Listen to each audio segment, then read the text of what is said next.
ये रक्तपात शांति और अहिंसा की नीति पर चलने वाले उन्हीं गांधी जी के कारण हुआ जिन्होंने अपने प्रत्येक भाषण और लेख में क्रांतिकारियों की निंदा की।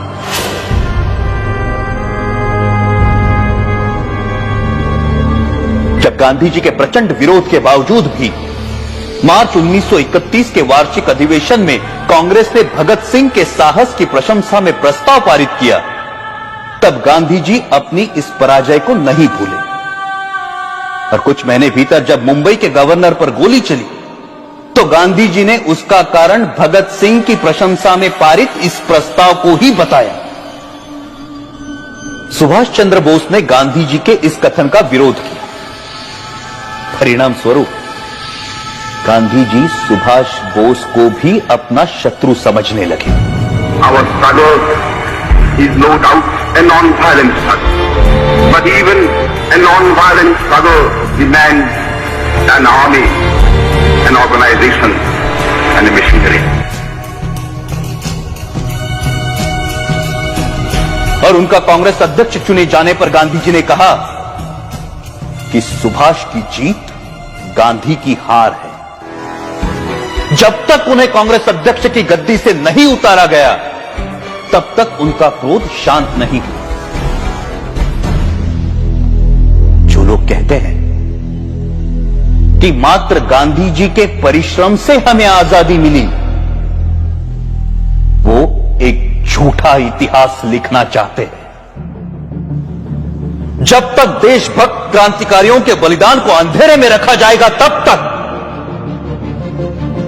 हमारी आने वाली पीढ़ियां इतिहास के सवेरे से वंचित रहेंगी। Order order.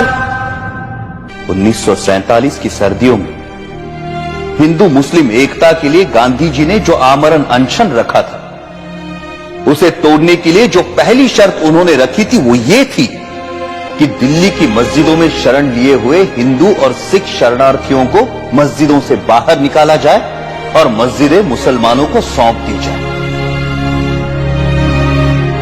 सरकार गांधी के अनशन के सामने घुटने टेकने पर मजबूर हुई और जिस दिन गांधी जी ने अनशन तोड़ा उस दिन वर्षा भी हो रही थी।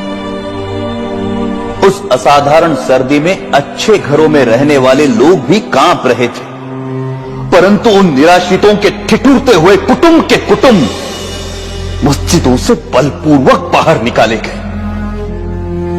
जिस दिन यह घटना घटी संयोगवश मैं दिल्ली में ही था। मैंने अपनी आंखों से गांधी जी की जिद को पूरा होते हुए देखा। कड़ाके की सर्दी और वर्षा में कपकपाते हुए वो लोग बिरला हाउस पहुंचे। वहां उन्होंने नारे लगाए, गांधी जी हमें शरण दो, गांधी जी हमें शरण दो। परंतु उस भव्य भवन में रह रहे गांधी जी तक उन निराश्रितों की पुकार नहीं पहुंची।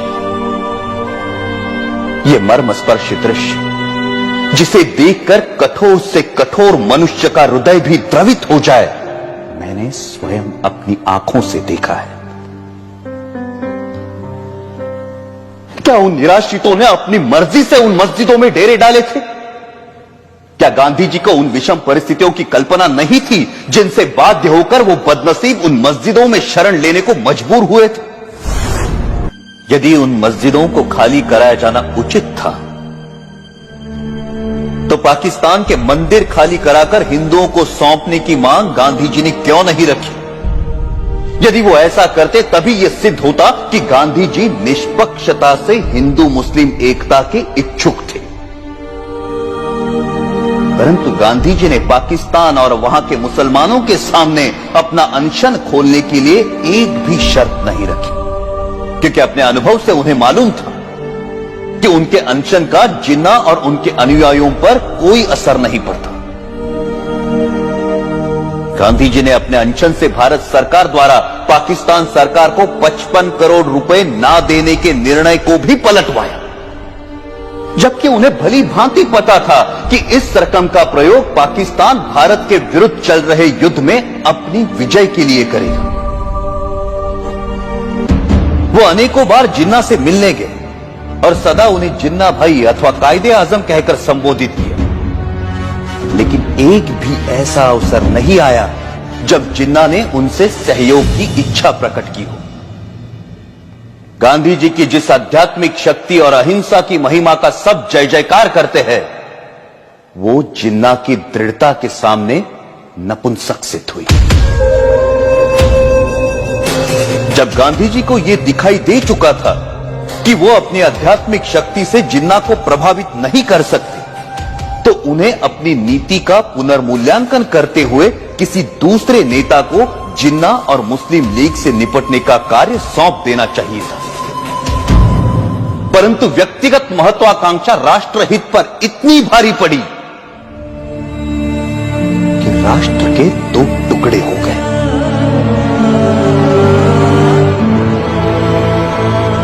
हमारे त्यागी और दूरदर्शी नेताओं ने संपूर्ण भारत की स्वाधीनता के लिए स्वतंत्रता संग्राम में भाग लिया था, परंतु देश के विभाजन से वो संयुक्त राष्ट्रीय प्रयास विफल हो गया।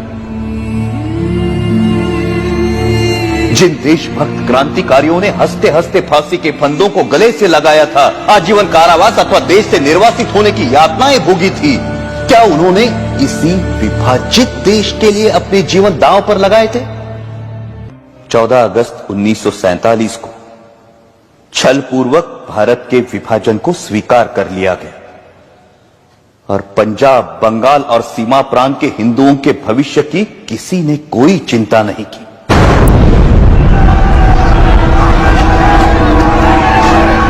करोड़ों हिंदुओं को मुसलमानों की दया पर छोड़कर गांधी जी कहते रहे कि हिंदुओं को पाकिस्तान छोड़कर भारत पलायन नहीं करना चाहिए।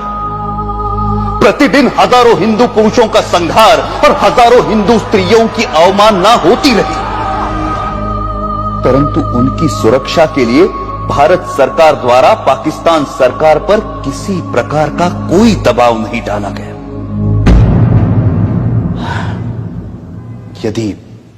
यदि समाचार पत्र पाकिस्तान में हिंदुओं पर हो रहे अत्याचार के संबंध में कुछ लिख देते तो उसका अर्थ यह लिया जाता है कि समाचार पत्र हिंदू और मुसलमानों में मतभेद फैलाने का काम कर रहे हैं और उन पर प्रेस इमरजेंसी एक्ट की धाराएं लागू कर दी जाती हैं। पाकिस्तान में हिंदुओं पर हो रहे अत्याचारों के विषय में गांधी जी ने कभी एक शब्द भी नहीं कहा।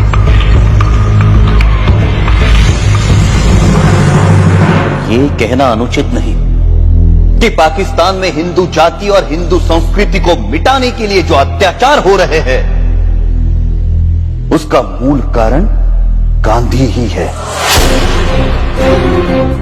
यदि भारत की राजनीति को भली भांति संभाला जाता तो ऐसा संघार जिसका उदाहरण इतिहास में कहीं नहीं मिलता,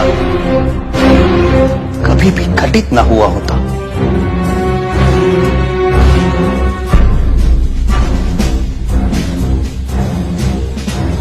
गांधी जी सदा सत्य और अहिंसा के नारे लगवाते रहे।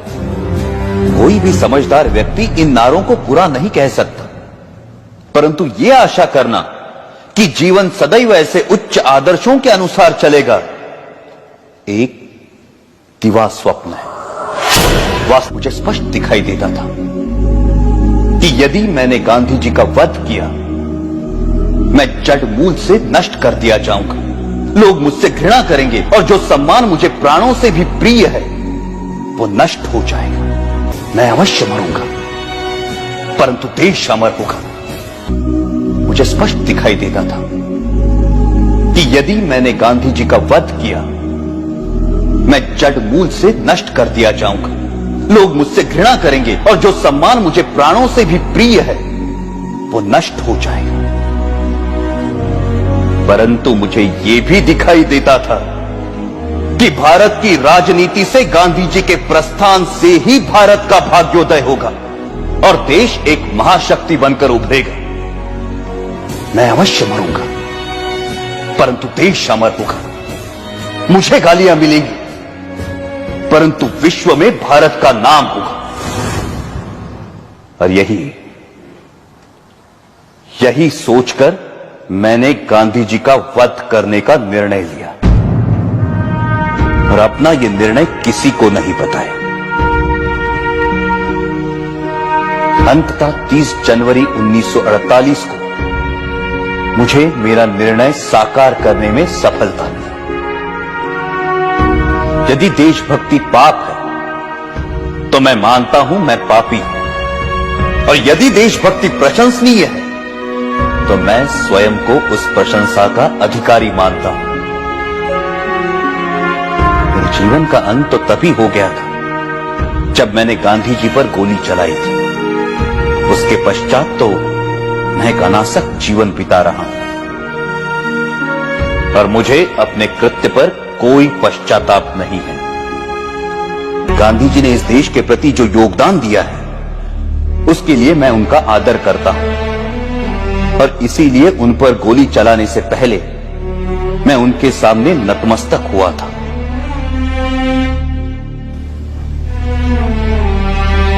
मेरी ना किसी से कोई दुश्मनी है और ना किसी के प्रति कोई दुर्भावना। आप मेरे बयान को जिस प्रकार देखना चाहे देखें, और अपनी भावना के वशीभूत जो कार्य मैंने किया है उसका जो दंड मुझे देना चाहे दे। मैं किसी प्रकार की कोई दया नहीं चाहता। मैं ये भी नहीं चाहता कि मेरी ओर से कोई दया की याचना थी। इस अभियोग में मेरे साथ कई लोगों को षड्यंत्रकारियों के रूप में शामिल किया गया है। इस बारे में मैं पहले भी कह चुका हूं कि इस कार्य में मेरा कोई साथी नहीं है, और केवल मैं ही इसका उत्तरदायी हूं। अंत में मैं ये कहना चाहता हूं कि जो वक्तव्य मैंने दिया है वो सत्य और शुद्ध है। इसमें प्रस्तुत प्रत्येक बात संदर्भ ग्रंथों को देखकर तैयार की गई है। मैंने ये लंबा वक्तव्य इसलिए नहीं दिया कि लोग मेरे कार्य को सराहें, बल्कि इसलिए दिया है कि लोग मेरे विचारों को भली भांति जान जाए और किसी के मस्तिष्क में कोई भ्रांत धारणा न रहे।